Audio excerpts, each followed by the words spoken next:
today is Father's Day, right? And we know for Mother's Day get all the hype, don't they? Come on. Let's just be real about it. I mean, we turn it out. We turn up for moms, right? We buy new clothes for Mother's Day. I seen all them clothes last week y'all got on. For Father's Day, we just go in our closet. Oh, it's Father's Day. And we just pull out something. But Mother's Day, we go buy new outfits. We take them out to dinner. We get them gifts for them. Fathers, we get drills, grills, lawnmowers, stuff to do, honeydew stuff, right? Yeah, Lowe's gift cards, right? Yeah, moms, they get all that stuff for them, right? They get all the good stuff. But man, part of this reason we don't get all the hype that moms get, can I say this? It's self-inflicted. Some of it we bring on ourselves. Now, and this isn't fake news. These are facts, and I just want for you to take a look at some facts on what happens when fathers aren't stepping up.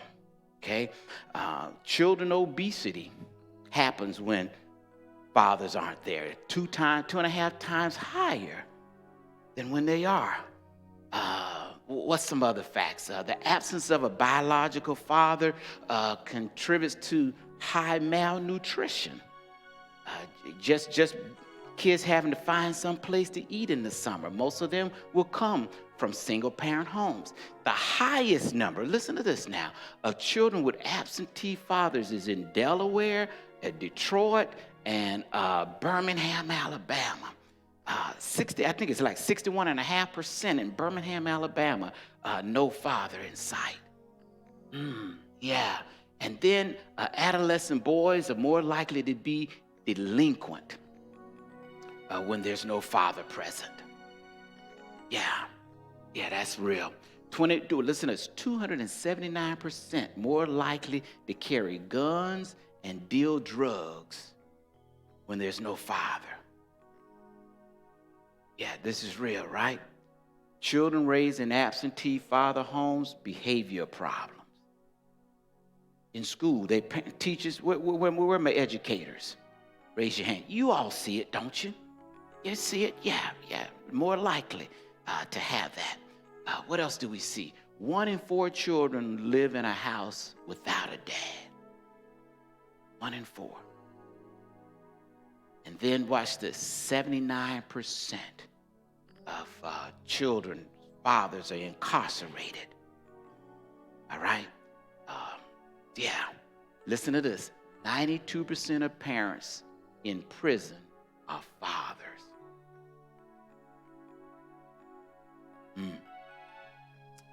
Compared to pregnant women with father support, experience a lower prevalence of pregnancy loss. 22% to what? 48%, almost 2 times, more than 2 times. Look at this row. 176,000 stay-at-home dads are responsible for 332,000 children in America. Yeah. Absent fathers are more likely to become absent fathers themselves. You didn't have a father, you're more likely to be a sperm donor yourself. Yeah. So how do we turn this tide? I could go on and on. But how do we turn this tide? Well, I think we can find it in the book of Ephesians. For those of you who have your hard copies, you can pull up your hard copies. But for those of you who have your electronic devices, I want to encourage you to pull down our app. If you do that, the app is absolutely free. You would just go out there and tap the app. And then once you tap the app, you would then just hit at the very bottom right-hand corner, worship. And then you would hit today's sermon notes. You tap sermon notes, and then you hit today's date. Since we have 2 services, you would hit the 9:30 service, and there it will pull up the lesson text for today. And I want to talk about the father factor. That's just what we were looking at right there, the father factor. And it's got different translations you can follow, but I'll come from the NIV today. Ephesians, the 6th chapter, and I'm going to look at verse 4, but I'll talk about the whole book and some other verses as we look at it. In chapter 6, verse 4, and I believe it starts out, it says, "Fathers, do not exasperate your children. Instead, bring them up in the training and instruction of the Lord." Now, to understand this text, you have to understand it in its context. The church of Ephesus was founded by a man by the name of Paul. And when Paul wrote this letter, he was sitting in a Roman prison.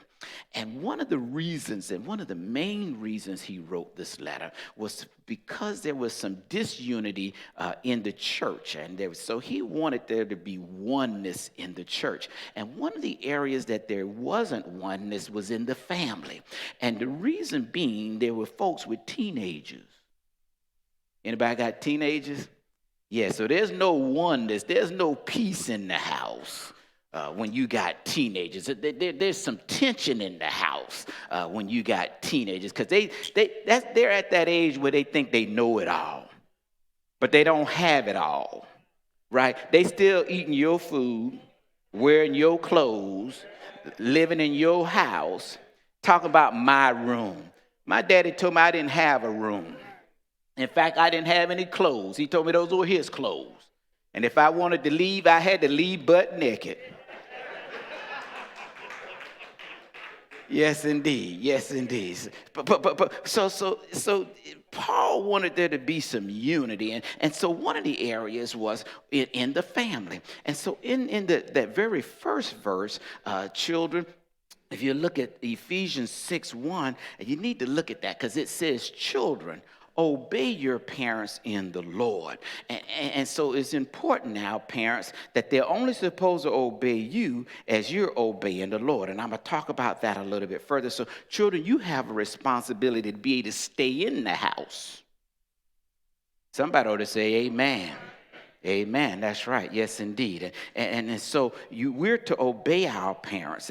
But then he drops down to this fourth verse here, and he says, "Fathers." Now, you have to understand, in this church here was made up of Gentiles. That means non-Jewish people like you and I. And they had come from all walks of life, and they had all kind of background and baggage before they became Christians. And because they were in a Roman colony here, they followed the Roman culture. And one of the things in the Roman culture was called the patria, potestas. That's a fancy word. That's your word for the day. Patria, potestas. And what that is the male powerhead of a Roman family. What that meant was daddy had all power. And whatever the man said do was done. That went for women, that went for children, that went for employees. Didn't matter at all. And so for the Romans, it was a male-dominant world. And so when Paul here says fathers, he starts off now, he's recognizing their headship in the family. And because of this Roman culture mindset, a lot of that flows into our culture today.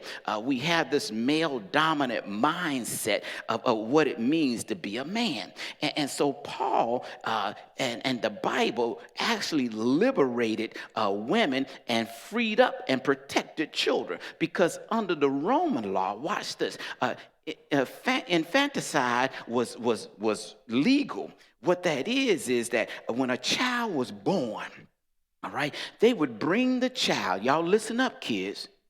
Because some of us wish these laws still exist and was legal. See, they didn't have to worry about abortion, okay? All right? They would just bring the child and put it at the father's feet. And if the father wanted the child, he would pick him up and acknowledge that that was his child. If he didn't, he'd kick it, they'd put it in the trash. All right? That's real. All right. Then, if they kept the child and they became a bad child or misbehaved, they had the right to sell them into slavery. Yeah, you didn't do your homework? Okay, come on. We're going for a ride. No, you're not coming back. They could sell them into slavery. Yeah. The third thing was that they never got out from under the father's rule. Could be a grown man. And if your daddy said, do, you did. We like that right now, wouldn't we, brothers? Young men, no, yeah. And so with that kind of power, Paul says here, fathers, do not exasperate. This word here means to anger, to make your children angry. Now, angry is the cannibal of emotions. What do I mean by that? Anger eats up all your other emotions to the point you don't have any other emotions left but anger. And because of this, Paul is telling the fathers here, don't exasperate your children. Now, there are many ways that you can exasperate your children. I'm just going to give you about 4 or 5. One of them I talked about earlier is absenteeism. You can exasperate your children by just not being there. All right. In fact, some of the most heinous men who have grown up came from fatherless homes. Sirhan, Adolf Hitler, Saddam Hussein, Jeffrey Dahmer, Billy the Kid, John Wilkes Booth. I could go on and on. None of them. Just think how the world might have been different if these men had fathers in their lives. Now, we saw all of those disparities that I talked about, right? The disparities that happen and the inequities that are there because of fathers. So those disparities are there. Those inequities are there because of those disparities, but they're also there because of deadbeat dads. All right? No dads, you got a lot of those problems there. So that's one. So first thing, father, we need to show up. Instead of being absent, we need to show up. But then some of us are present but unavailable. We are there, and some of us hide behind, I'm working to put food on the table, clothes on your back, buy you those things, and those things are necessary, and I'm going to talk about that in a minute, but sometimes we hide behind that, and we're present, but unaccounted for. So not only do we need to show up, we need to free up some time so that we can be there. And then some of us are just too strict. We want children to live a life in a way that isn't healthy. We want to put them in a box. And so sometimes we're so strict, so we need to free up. So we need to lighten up. We need to understand that our children don't grow up in the same culture we grew up in. There's some things we need to allow them to do that we may not have been able to do. And sometimes we hold the reins too tight and they just can't wait to get out your house. In fact, everybody's counting down. You got a calendar in your room, they got a calendar in their room. I just can't wait. And I'm be saying, me neither. Everybody's counting down. Everybody wants everybody out of the house. But that's sometimes because we're too strict and we don't understand how to change our parenting style as our children mature. How you manage a 3-year-old isn't the same way you manage a 13-year-old.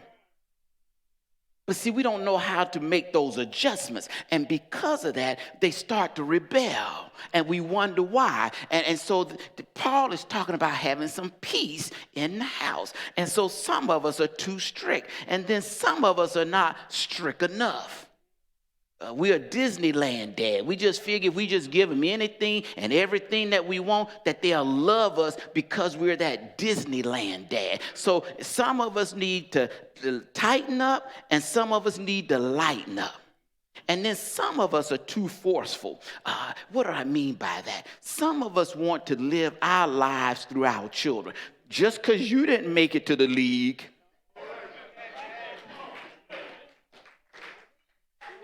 All right? You want to, come on, you can do it, you can do it, you can do it, you can do it. I had to tell you this. My daddy loved baseball, and he wanted me to be a baseball player. I sadly disappointed him. I did not like baseball. In fact, somebody with a stick hitting a ball coming at me, I just thought was kind of abusive, you know. I said, what, he must don't like me or something. But basketball became my thing, and he didn't like basketball. All right? But the thing I do remember was when he recognized that I didn't like basketball, he lightened up.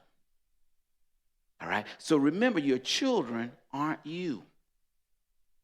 Okay? So what I say, you gotta first when you gotta show up, right? Then you gotta free up, then you gotta lighten up, then you got to tighten up, and then the last one is you gotta chill out. Yeah, don't try to make your kids you. All right? So that's what he means by don't exasperate your children here. So let me just give you your first real true takeaway. An exasperating father is an unsuitable father. Okay? An exasperating father is an unsuitable father. So fathers, we need to check ourselves, to ask ourselves, are we exasperating our children? Okay, so Paul gave those, he gave really two sides on how to do this. That's the negative command. Now he gives us the positive command. He says instead, say instead. So now we're going to talk about men, what we're supposed to be doing. That word is sort of like me. Let's go in another direction here. And he gives us some instructions here. He says, instead, bring them up in the training of the Lord. This word, bring them up, is a continuous present tense kind of command. Means it's always going on. It means we never stop being fathers. All right? We never stop being fathers. So it means to be loving, a continuous loving father. Our job should be loving, and it should be continuous. And it bringing them up means in a wholesome and loving atmosphere. That is our responsibility. And it's not all about how much stuff they have. It's more about the environment that they're in. Most of us, now some of you may remember, but for everybody over 25, raise your hand. Okay, that's most of us in here. How many of y'all remember what you got for Christmas when you were in the third grade? See, I told you some of us in here would. Yeah, a few of you would, right. All right, just a few of us, okay? So most of us don't remember the stuff we get, but we remember the times we've had. Okay, so fathers, don't get all worked up about trying to get your kids all the stuff as much as you're being present and accounted for.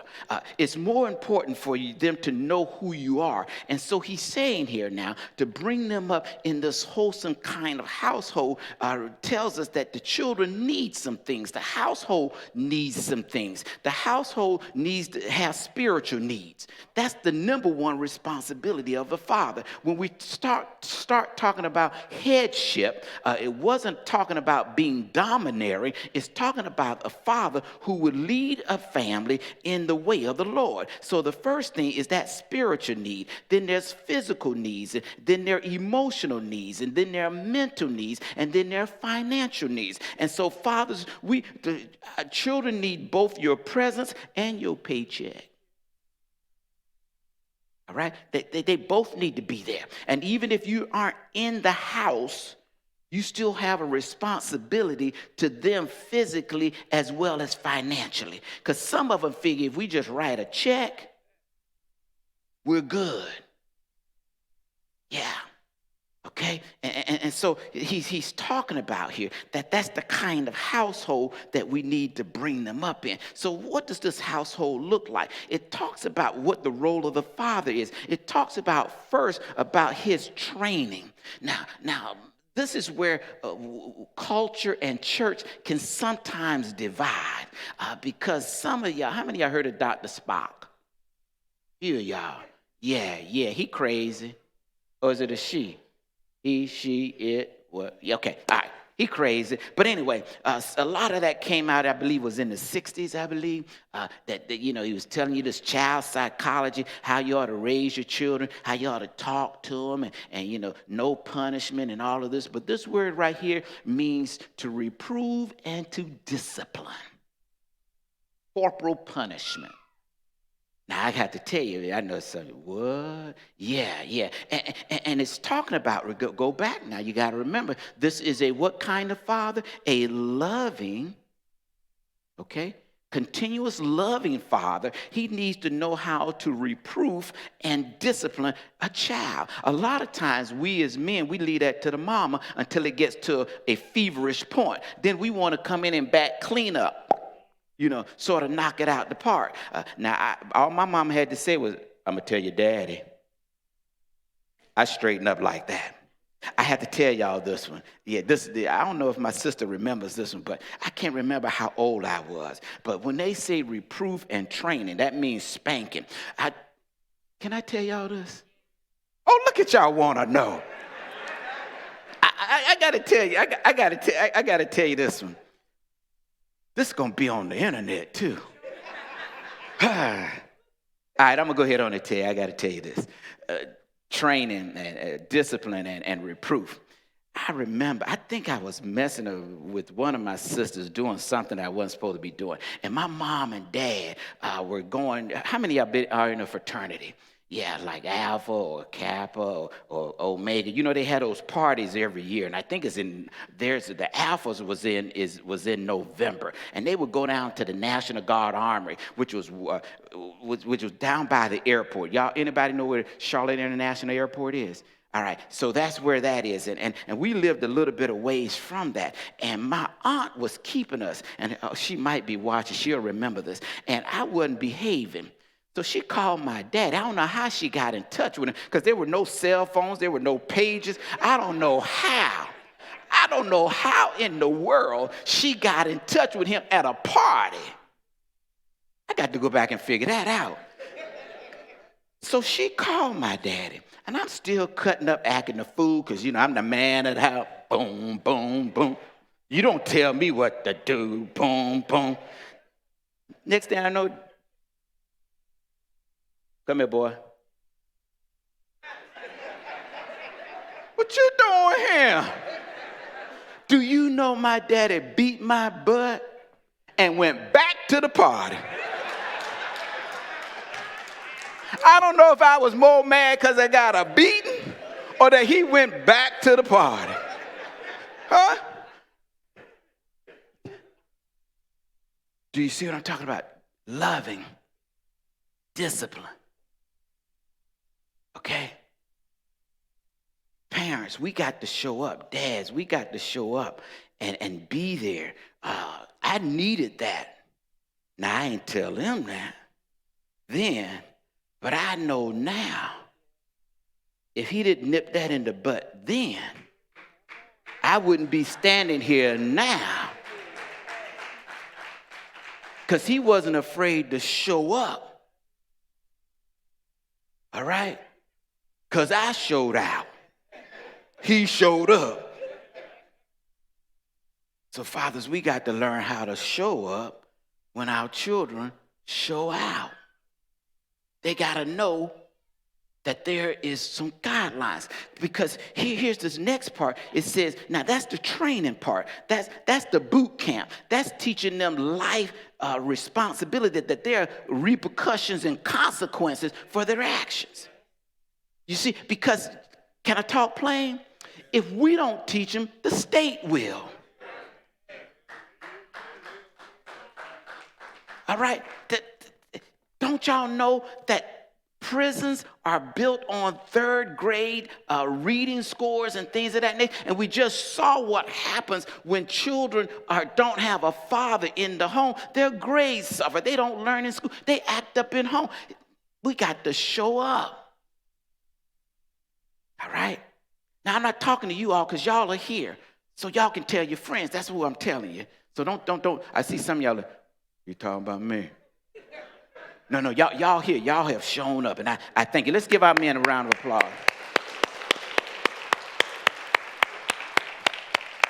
And y'all don't have to worry about dinner reservations. I call everybody still got seats. They would ask me, how many you got? I say, I'll call you back. No, they took down my number. I came out here, I got folks texting me, y'all coming.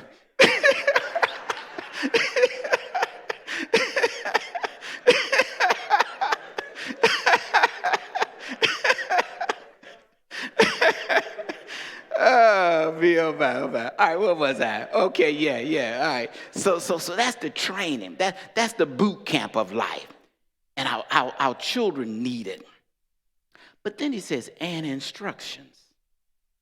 Now, this is talking about spending time with them and talking to them and encouraging them and being tender with them.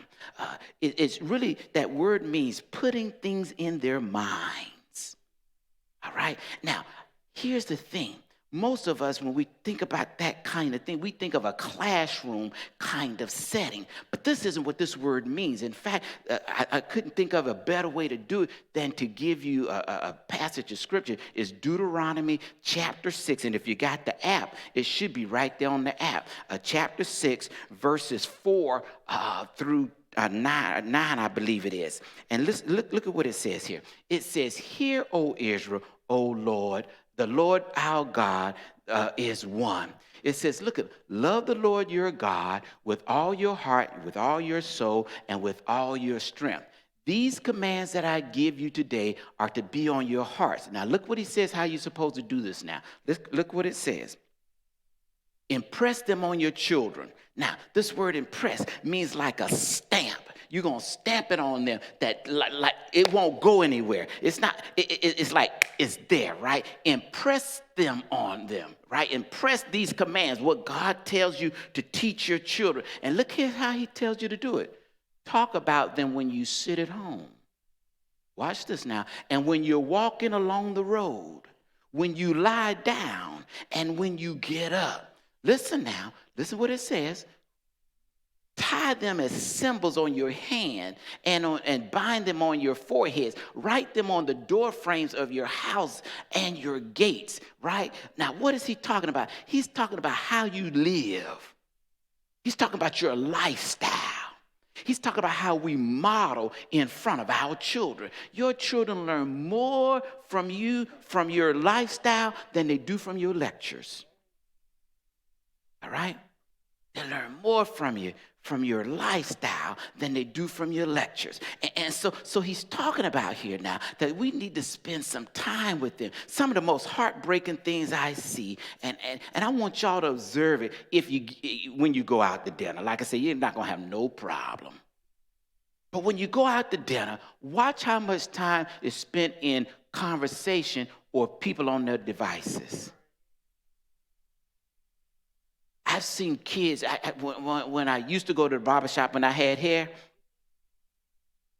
Oh, y'all don't be laughing about that. Y'all day coming. But I remember this father and son would come in, and the boy would just be with his dad and everything, and he was wanting to talk to his dad, and they would sit down. Dad would pull out his device, and the little boy would lean over, and dad would nudge him, "Get off me, boy, get off of me." And the whole time, the young fella's trying to lean in to spend time with the dad, and the whole time, the dad's on his device. That's not leaning in.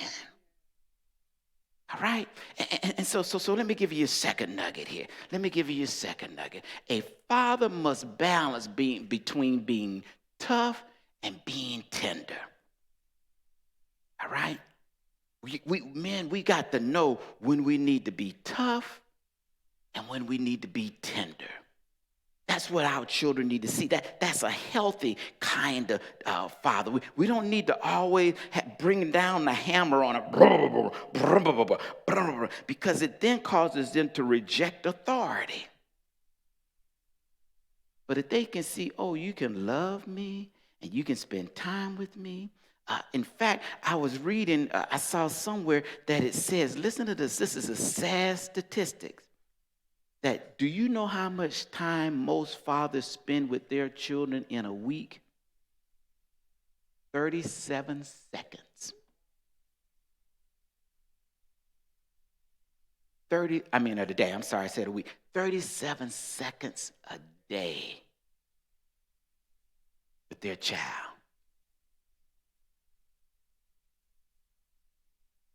That's not healthy. They need us. They need us. They need us. Y'all can fact check me on it. 37 seconds. So, where are we supposed to get? What's our source now? It talks about that we got to train them. We got to instruct them so that we can develop their minds and their morals and their manners. And we're supposed to model that behavior in front of them. So what is our source for this? Well, let me tell you, it shouldn't come from our government. It should not come from the school system. It should not come from the culture. It should not come from the media. It should not come from the fathers. It should not come from the mothers. It should not come from the nannies. It shouldn't come from the daycare. Look what he says, in the training of the Lord.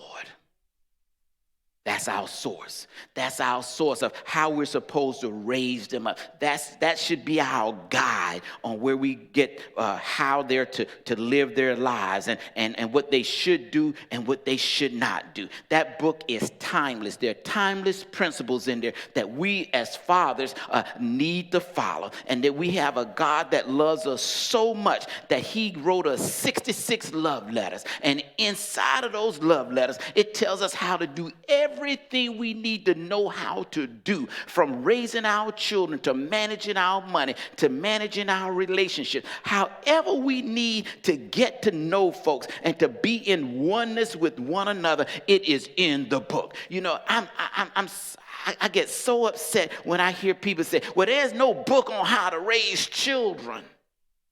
Yes, it is. It's the Bible.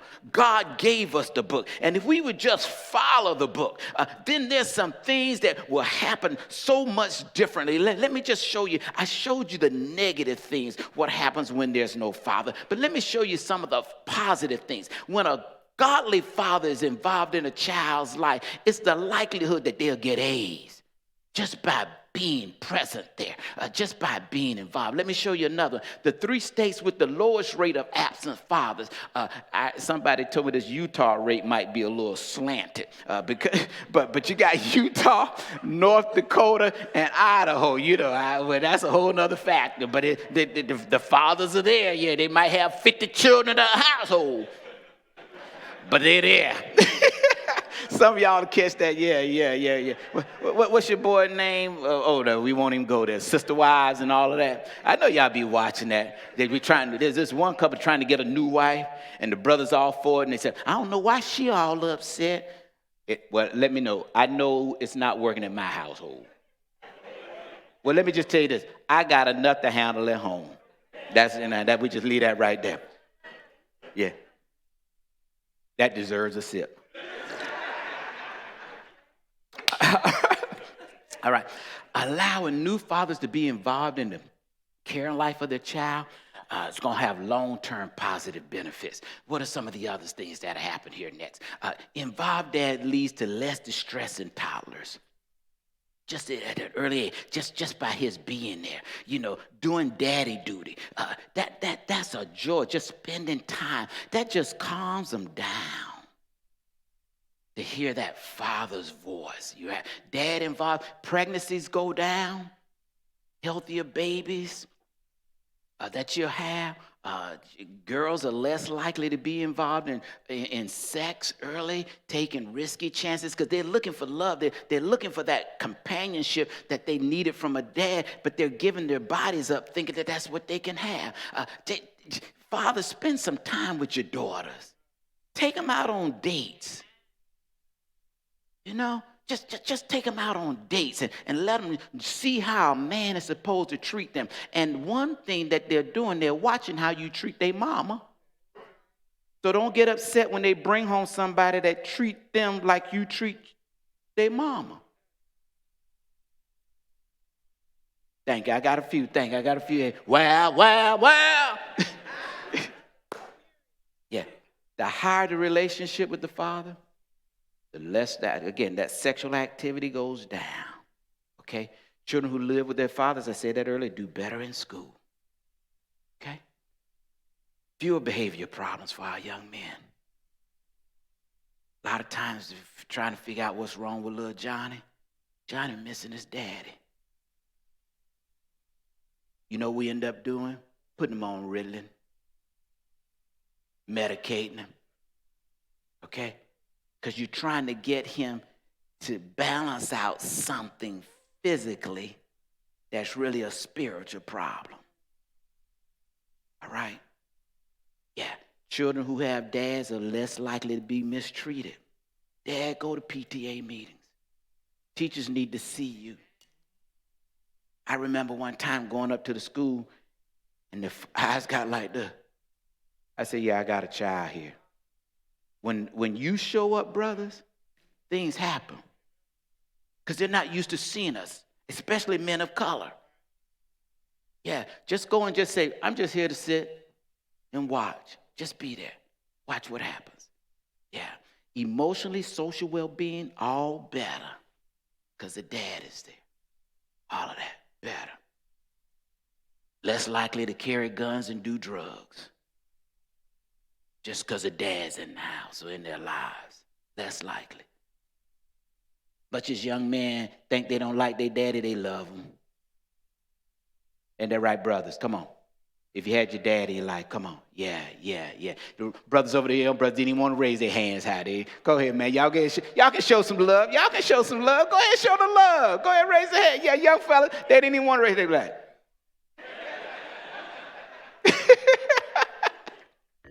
Yeah, that's it. Thank you. Yeah. It reduces stress on moms. Because they're trying to carry the load. They're trying to be moms and dads. Okay? Yeah, all of that. And I could go on and on and on. So let me give you your last thing here. Let me give you a father's parenting guide is the Lord's word. Simple. That's it. That's what we got to do. Those are the father factors. So, man, I'm proud of you that you're in here. I'm glad that you're here today. And I'm so thankful. Come on, let's give our men a hand.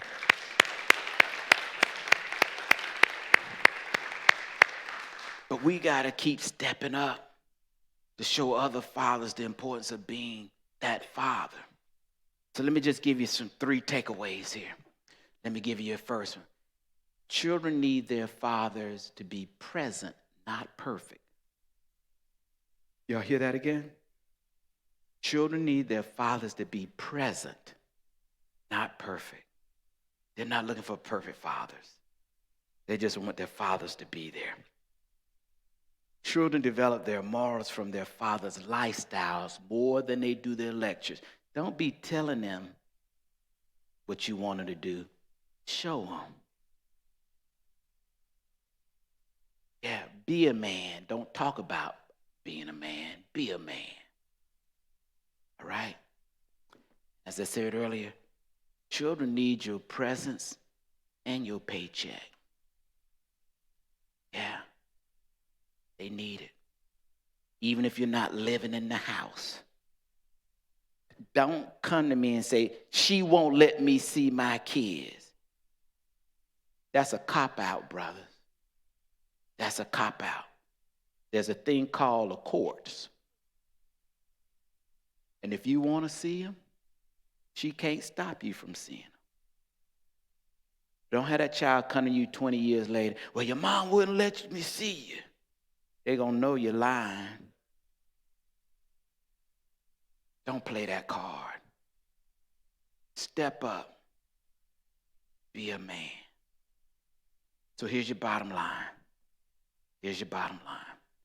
Fatherhood is a lifelong, life-changing responsibility. Lifelong, life-changing. That's our role. God put us there, not to be domineering, but to be endearing, to love our children as God has loved us. Sometimes will be the only God that they'll ever see. We represent him. And how we model our lives will either lead them closer to the Lord or pull them further away. Now, there may be someone here today who didn't have that kind of fatherhood. You've been estranged from your father and from the church. Well, I want to challenge every father this week to be the father that God has called you to be.